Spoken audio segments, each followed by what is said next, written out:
Greetings grapplers, welcome to Judo for Jiu-Jitsu. My name is Larry Keith and this is Brian Powers. And in this video we're going to be demonstrating how to escape the Kuzure-kesa-gatame.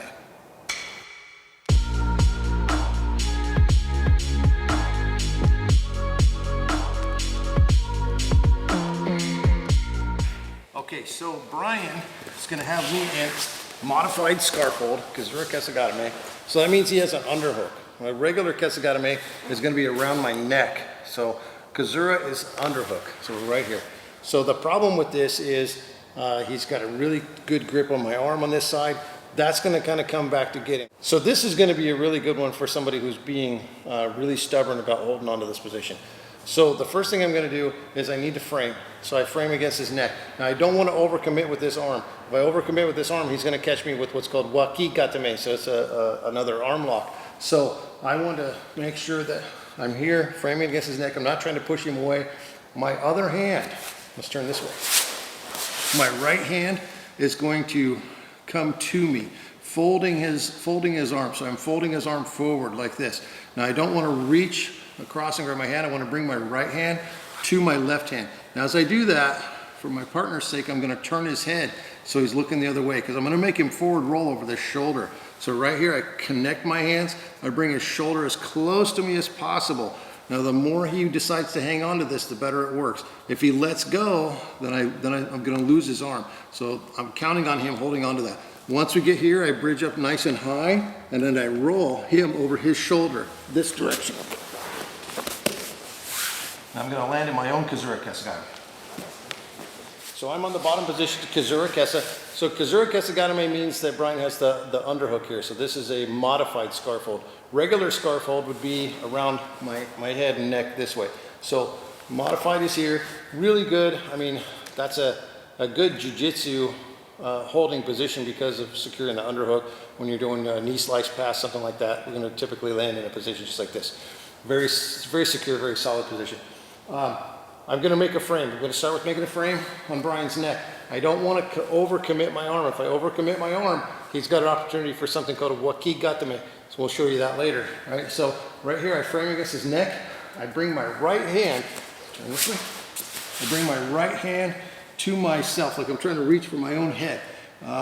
Just like this. So we call it, it's like a judo chop, right? So I'm bringing my hand forward.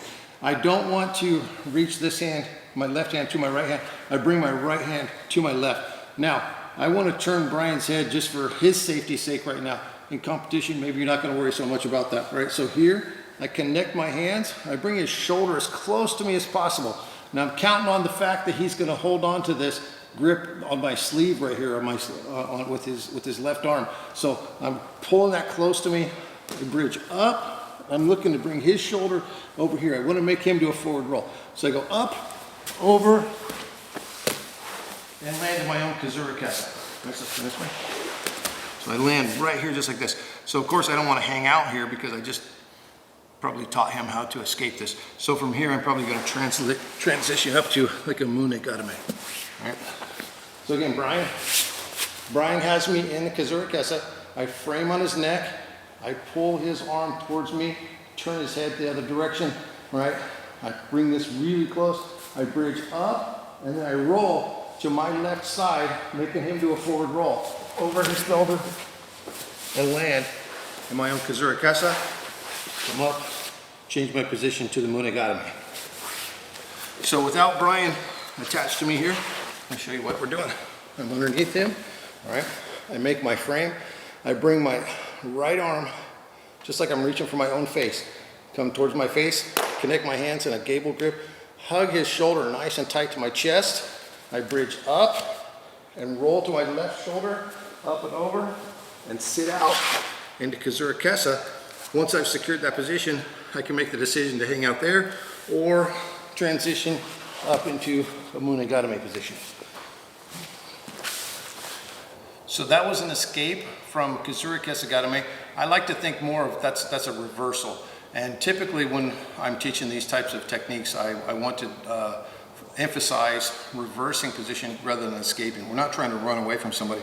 I want to go from a negative position to a positive position.